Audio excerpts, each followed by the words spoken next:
वो जो कभी सियासत की आग में चलते थे, अब ठंडी निगाहों से वक्त को नाप रहे हैं। नाम है आजम खान। चेहरा वही पर नजरिया बदल चुका है। यूपी की सियासत में एक बार फिर हलचल है। कभी विरोध के प्रतीक रहे आजम अब एक अजीब सी खामोशी में डूबे हुए हैं। क्यों ठुकराई उन्होंने सरकार की वाई सिक्योरिटी? क्या बोले कि मैं अपराधी नहीं, बस अपनी टांगे बचाए फिर रहा हूँ? और सबसे बड़ा सवाल, क्या ये खामोशी आने वाले तूफान का इशारा है? उत्तर प्रदेश की राजनीति में इस वक्त माहौल एकदम बदला हुआ है। सीएम योगी आदित्यनाथ अपनी जीरो टॉलरेंस पॉलिसी के साथ मैदान में खड़े हैं। माफिया मिट रहे हैं, बुलडोजर चल रहा है, कानून के साथ किसी की हैसियत नहीं बची। और इसी बीच एक सियासी चेहरा जो खुद सत्ता की आंखों में आंख डालता था, अब सिस्टम पर भरोसा जताते हुए कह रहा है, मुझे किसी सुरक्षा की जरूरत नहीं। ये बात सिर्फ सुरक्षा की नहीं, ये इज्जत और सियासत की नई परिभाषा है। एक वक्त था जब आजम खान अखिलेश यादव के सबसे भरोसेमंद सिपा सलार थे। रामपुर उनका गढ़ था, उनका ताज था, उनका इज्जत का शहर था। मगर वही रामपुर दो हिस्सों में बट गया है। एक तरफ मौलाना मोहिबुल्लाह नदवी जो अब सपा के नए चेहरे बन गए हैं, दूसरी तरफ आजम खान जो अब साइड लेट मोड़ पर है। अखिलेश यादव भी खामोश है, ना बचाव ना विरोध, बस रणनीतिक सन्नाटा है। और यही सन्नाटा यूपी की रणनीति में सबसे बड़ा सस्पेंस बन चुका है। वक्त बदल चुका है। अब यूपी में सरकार जीरो टॉलरेंस के मोड़ पर है। माफियाओं की कमर टूट चुकी है। अतीक अहमद, मुख्तार अंसारी और आजम खान तीनों वो नाम है जो कभी भय की रणनीति के प्रतीक हुआ करते थे। योगी बाबा ने साफ कहा है कि गुंडे और माफिया या तो जेल में होंगे या प्रदेश छोड़कर भाग जाएंगे। आज वही नीति यूपी की पहचान बन चुकी है। अतीक खत्म, मुख्तार चुप और अब आजम का झुकना यह दिखाता है कि योगी का बुलडोजर अब सियासत पर भी चलने लगा है। दूसरी तरफ सियासत का नया चेहरा उभर रहा है। वो चेहरा है इकरा हसन का।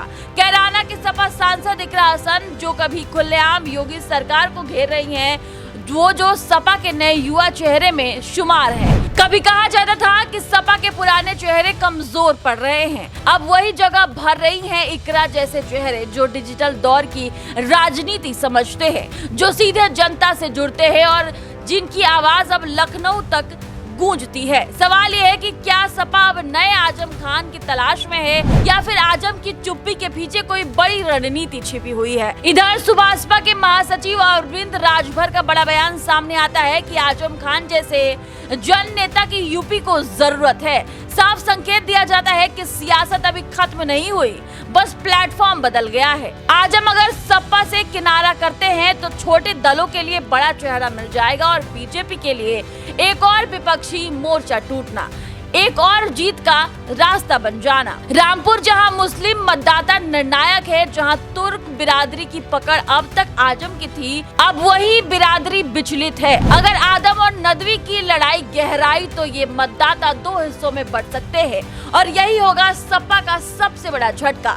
बीजेपी इस पूरे घटनाक्रम पर शांत है और अंदर खाने में मुस्कान साफ दिखती है, क्योंकि योगी की नीति अब सिर्फ अपराध पर नहीं, सियासत के माफिया पर भी चल रही है। आजम कहते हैं, मेरे विरोधियों के पास कमांडो है, मैं बस अपनी टांगे बचाए फिर रहा हूँ।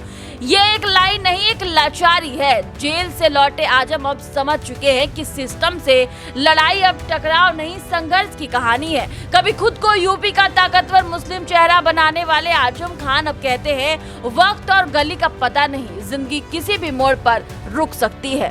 उनकी ये बात सुनकर यूपी की राजनीति चुप है, क्योंकि सब जानते हैं कि जब आजम चुप होते हैं तो कुछ बड़ा होने वाला होता है। अब सवाल सिर्फ इतना नहीं कि आजम खान ने वाई सिक्योरिटी लेने से क्यों मना किया, सवाल ये है कि क्या वो सियासी सिक्योरिटी खो चुके हैं? योगी की बुलडोजर सरकार, अखिलेश की साइडलाइन रणनीति और इकरा जैसे नए चेहरे की एंट्री, इन सब के बीच आजम खान अब बस एक सवाल बनकर रह गए हैं। क्या यूपी में अब पुरानी सियासत का अंत शुरू हो गया है?